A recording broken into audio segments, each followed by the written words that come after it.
Hello friends, I'm Anita and I'm back with another video. I wanted to do a January wrap up today before it gets too dark. It is just about 4:30 and I thought I could possibly get this through before the lighting in here gets too bad. And that's why my hair is still wet from the shower I just came out of. So yeah, apologies about that. But I had a really good reading month in January, both in terms of quantity and quality. So I'm really happy about that. I read 14 books or things, and I rated only 2 books 3 or 3.5 stars, and the rest was 4 to 5 stars. I had 3 5-star books this month, and I'm really pleased about that. So let's start out with the beginning. I started out the month by reading books for the Buzzwordathon, which was reading books that had dream in the title. And the first book that I finished was The Dreamers by Karen Thompson Walker. This is a sort of dystopia or post-apocalyptic kind of book. It's set in a world where some people have just fallen asleep and they can't wake up, and they're sort of in this dream state all the time.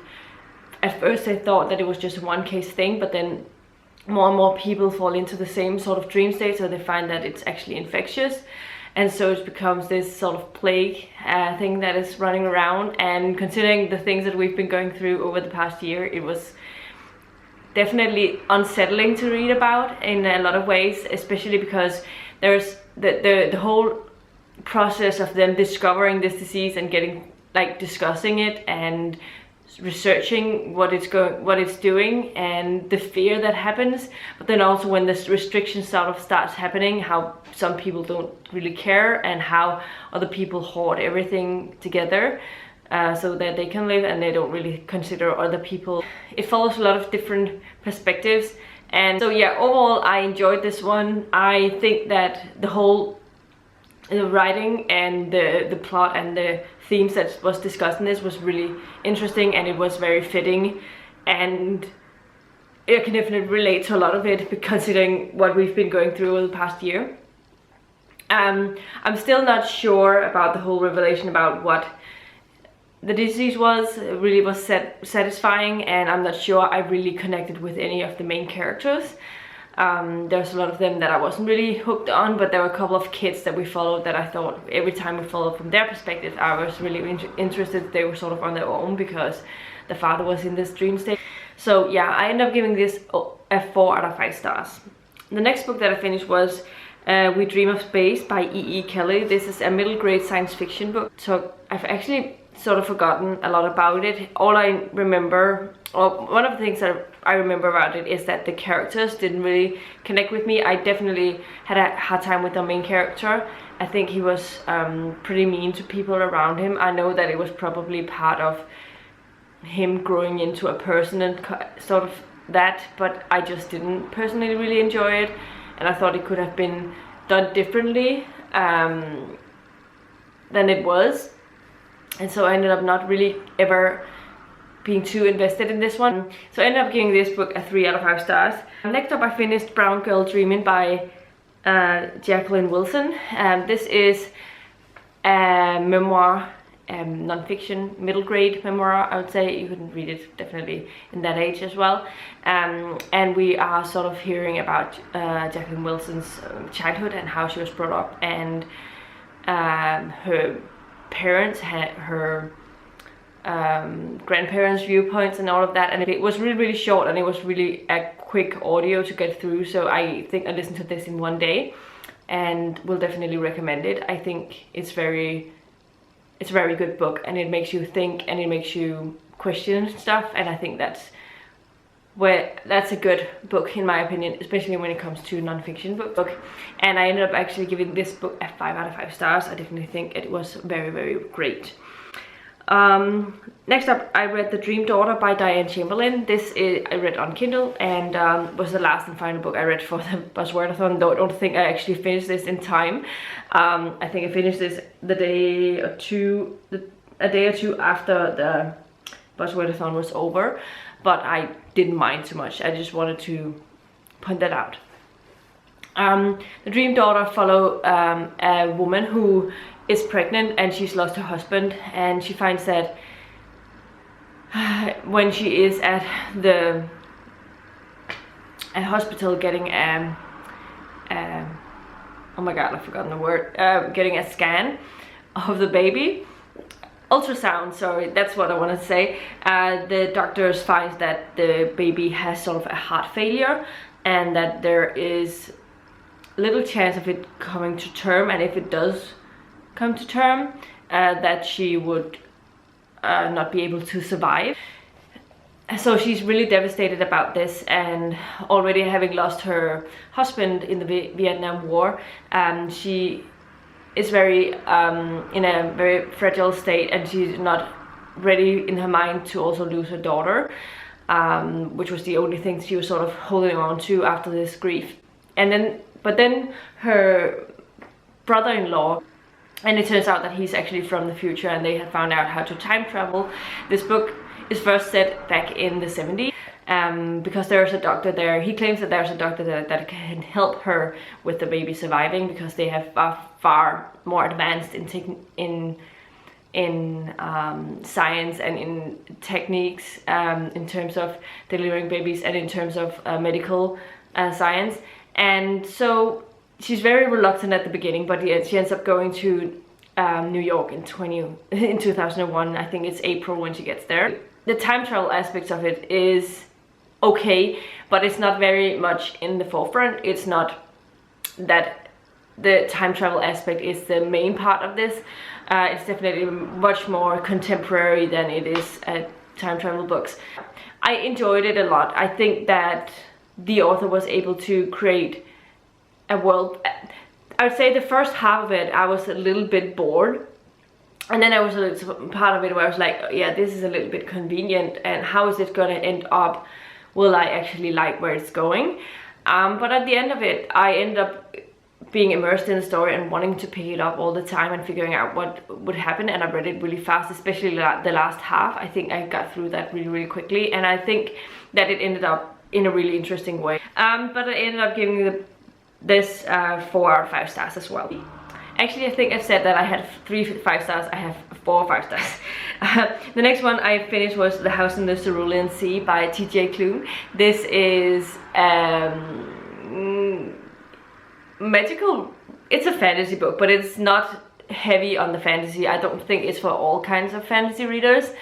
It definitely doesn't have a lot of rules surrounding a magic system or anything, but it follows this man, and he has been given the task of following this home, and this house has a lot of kids who has different abilities. They are sort of not regular humans, and he's been told to inspect it and figure out what the dirt there so they can shut it down, basically. And then when he gets there, he finds out that everything isn't as it seems, and all of the characters here might not be ordinary or like everyone else, but he finds out that he really likes them all, and there's a romance blooming between the owner of this place. But anyway, this was just told in such a whimsical and such a warm way, and it's about found family and stuff. I really enjoyed it. I thought that the romance was really cute, and I thought all of the kids in this house were amazing. It's like this big hog of a book. I think a lot of people have explained it like that, and I definitely agree with that. And I have a hard time with these super hype books. More often than not, I don't agree with them, but in this case I definitely do. I see where they come from, and I really enjoyed it, and I can see this maybe being part of my favorite books of the year when it gets to that. But yeah, it's still early in the year, but yeah, I ended up giving it a 5 out of 5 stars. I just really enjoyed it. The next thing that I finished was Monsterous Regiment by Pratchett. This is Discworld. It's an industrial revolution book in the Discworld, and it follows this girl called Polly Perks, who sort of disguises herself as a man to join this war. And yeah, it was a lot of fun. I definitely think that Pratchett did this really well. I kind of like it when people sort of disguise themselves in order to get places, and then especially if it's then later shown that she's as good as everyone else and there's a reason why she's there, and that they also see that, oh, maybe we're doing things wrong and we could actually change things, and there could be women part of the war, and or like in that way. So yeah, I definitely enjoyed it, and I ended up giving this book 4.5 stars. Yes. I was a little uncertain, but I definitely enjoyed it. And yeah, the next thing that I finished was The Accused by Jana Deleon. This is the first book in a series in the Harlequin intrigue line. I've forgotten the title of the series, but it follows this girl who is inheriting a house.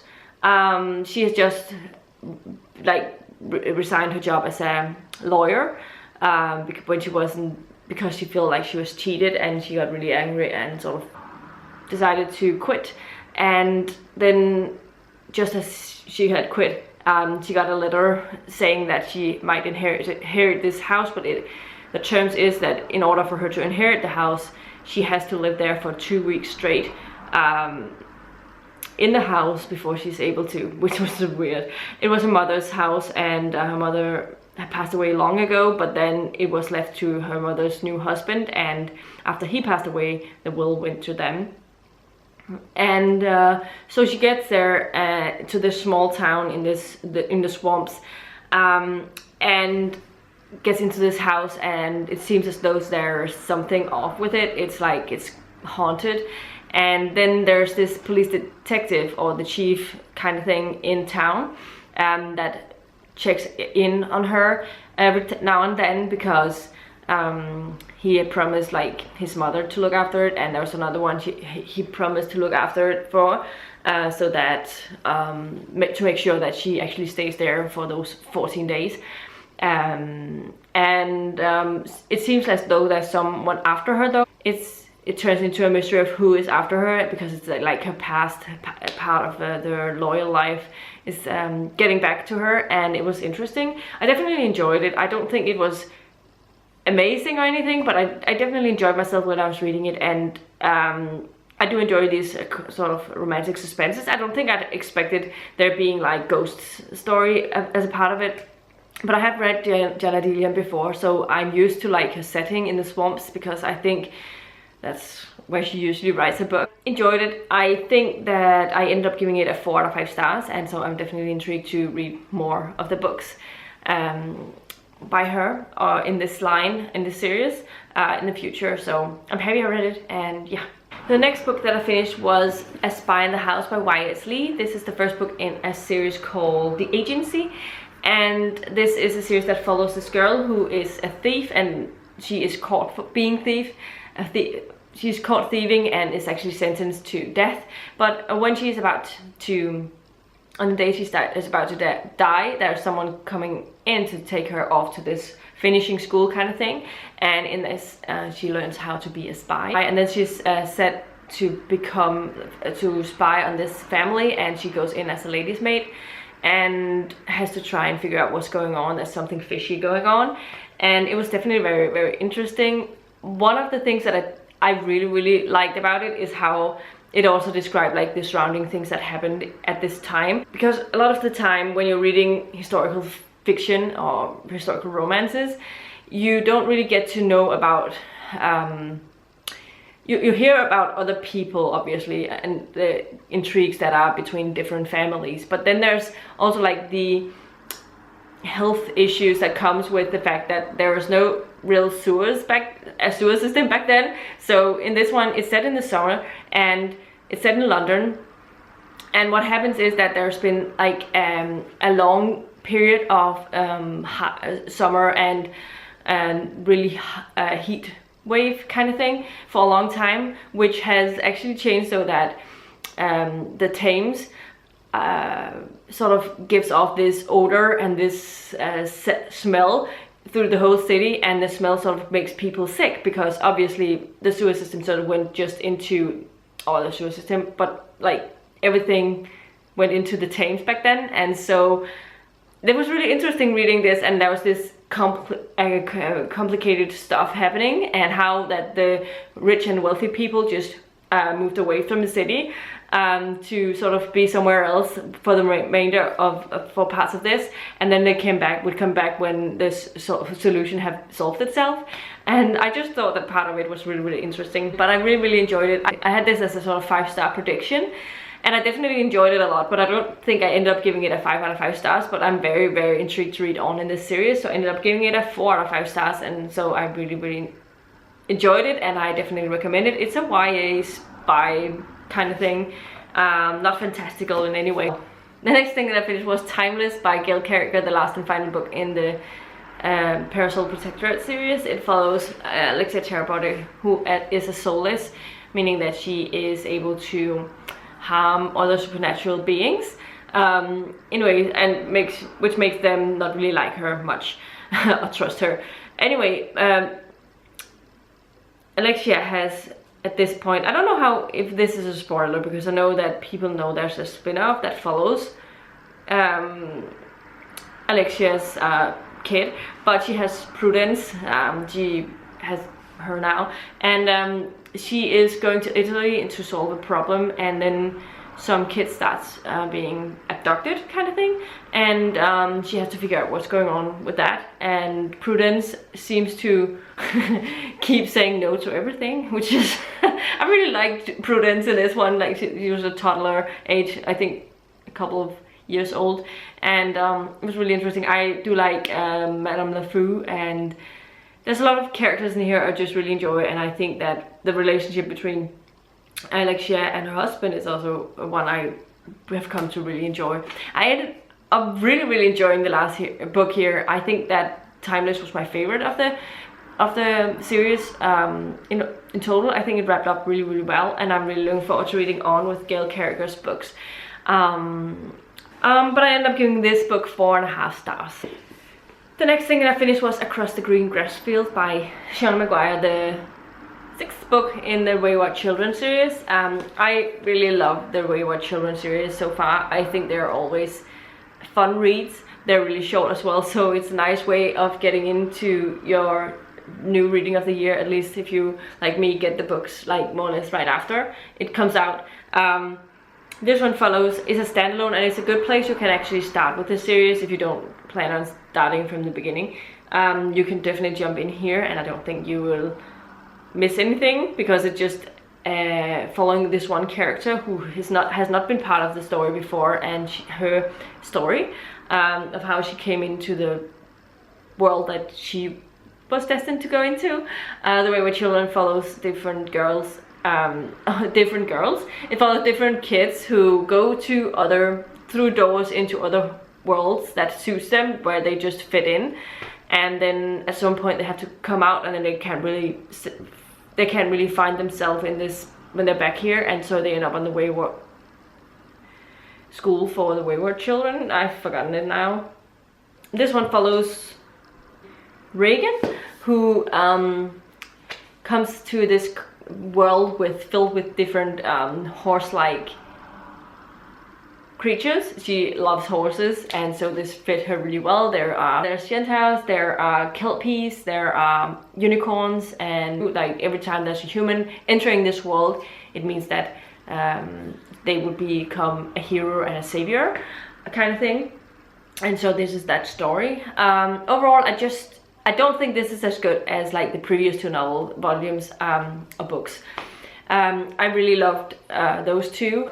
Mostly, I just think there are some things that it lacked a little bit, but it doesn't mean that I didn't like it. I still think it was a good book, and I ended up giving it a 4 out of 5 stars. I just don't think this is the best one in the series. I definitely think that the majority of the others surpasses this one, but still a good enough book, and I definitely think you can start with this one if you want to, so that's also interesting. The next thing that I finished was Saints and Misfits by S.K. Ali. Last year I read Love from A to Z by the same author, and I really loved it, so I had high hopes going into this one. We follow a girl who is attempted to be raped by her best friend's cousin, I think, and so she doesn't really know how to deal with that. One of the things that I really liked about this book was it talks about a lot of heavy topics, and I think that's the same with every of these books, and I think that this does it a lot as well. I think that the friendship and relationship she has with her, there's a guy she meets that she becomes gets a crush on, and then there's another girl she meets that she becomes friends with, and I think that the balance of these two like relationships is done really, really well. And then she had to come to terms with the fact that her own friends doesn't seem like to be very, very good friends either, and doesn't really trust her or believe her that what happened to her, and she had to deal with that, and then also staying in the belief of the Islam and all of that. And it was just a really, really interesting book. I don't think this one captivated me or held my attention as much as Love from A to C. I think Love from A to C was my preferred book of those two, but I still think that this one was really, really good, and I ended up giving it a 4 out of 5 stars, and I highly recommend it still. And yeah, I think I learned a lot by reading this and also the other book by her. The next thing that I finished was Misery by Stephen King. This is a very famous Stephen King book. I think a lot of people have read this, and I think it's a good book to pick up by people who want to try out Stephen King, because it's not a very long book and it's not necessarily supernatural horror or anything, so it's very believable. It follows this man who's an author and who has been abducted by a die-hard fan of this book Misery, after he sort of wrote an ending that she didn't like, and so she has sort of kept him trying to force him to write something else, and really not treating him very well.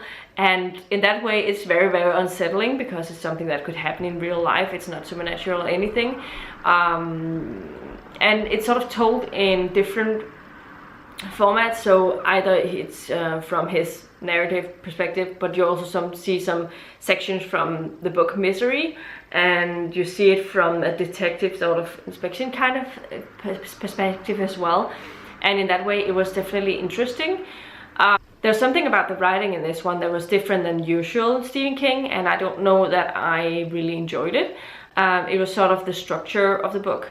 It wasn't my favorite Stephen King. I wasn't super immersed in it, but I still think it's really, really good. So I ended up giving it a 3.5 stars for that. It's definitely not my favorite, but I think it's sort of in the middle of the road kind of book. The next and second to last thing that I finished was Fullmetal Alchemist Volume 17 by Hiromu Arakawa. I've been working on this for a bit, and it's not because I didn't enjoy it, it's just that I sometimes read like a little bit in the evening before going to bed, but then I had another book that I was reading, so I had a good chunk of it left in between me reading it. But it's difficult to talk about these because you're following, like, it's a volume 17 in a series, and we are following these brothers who are state alchemists, and they have lost a limb. I mean, one of them has lost a couple of limbs because they did something they weren't allowed to, and has sort of a metal leg and a metal arm. And Al, who is the other one, sort of lost his entire body, and his soul isn't captured in this suit of armor. And they are in the search for the Philosopher's Stone in order to try and give them back their limbs, give them back Al's body, so that he can become normal again, because there's definitely things that suggest he doesn't have very long left in that suit of armor kind of thing. So it's a little bit unsettling, but I think this one was really, really interesting. There were a lot of things that happened in this one that I enjoyed, and I was really happy being back in this world, and I'm looking forward to seeing the next one. The ending really definitely made me want to pick up the next volume immediately, so I have already started that. And I end up giving it 5 out of 5 stars because it's Fullmetal Alchemist and it's my favorite manga. The last and final thing that I finished in January was From Lukov with Love by Mariana Zapata. I have been wanting to read this for a long time because I've read a couple of other books by Mariana Zapata and really enjoyed them. I think she writes the best kind of slow burn romances ever. It starts mostly always with them not really liking each other, but then they develop a sort of friendship, and then it turns into a relationship, usually around the 80 to 85% mark kind of thing. So it's a really slow burning one, so if you don't like that, then maybe it would be your thing, but I love how she develops it. It makes it really trustworthy, and it makes it seem very realistic. In this one we're following a girl who is a figure skater, and she has was one of the best single figure skaters, decided to go for doubles, but then her old partner abandoned her and she hasn't really had any since. And so yeah, then we have Lukov, who is another figure skater, and they kind of hate each other, but she's friends with like his younger sister, like best friends, so she does know about him. But then it turns out that she has to partner up with him for the next year, and so they have to get along in a way.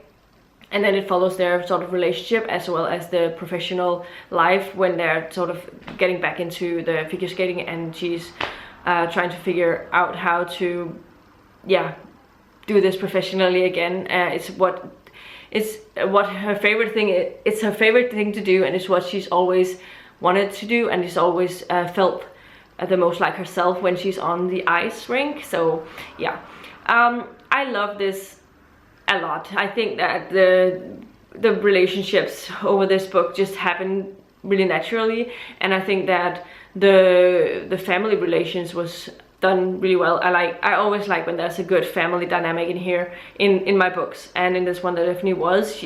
Her parents were divorced, so there was some problems or issues concerning her father, who had been a bit of an absence in her life and not really understanding her choice of being a figure skater, and that part of it would definitely gave it an interesting element as well. But I'm happy actually that she showed this part of a life as well, because it definitely can be something that's difficult for a lot of people, with parents not really accepting their career choice or something like that. And I think that it was also solved in an interesting way towards the end, and everything just wrapped up in a way that I think this book suited, and so I was really happy about it. I end up giving it a 5 out of 5 stars, though it's not my favorite, because I still think that Culty hit me harder in a way, because it just felt a lot more, I could relate a lot more to the main character because of the way that she was. But I'm really happy with what I read. So I had a pretty good reading month in January. I think it also spanned a lot of different genres. Let me know in the comments down below what you've been reading in January, and if you also enjoyed a lot of books and what your favorite book was in January. I'd really like to know that. And let me know if you've read any of the books that I've been talking about today. I'd really like to know that as well. And if you like the video, please give it a thumbs up, subscribe to my channel if you haven't already, and I'll see you in the next video very soon. Goodbye.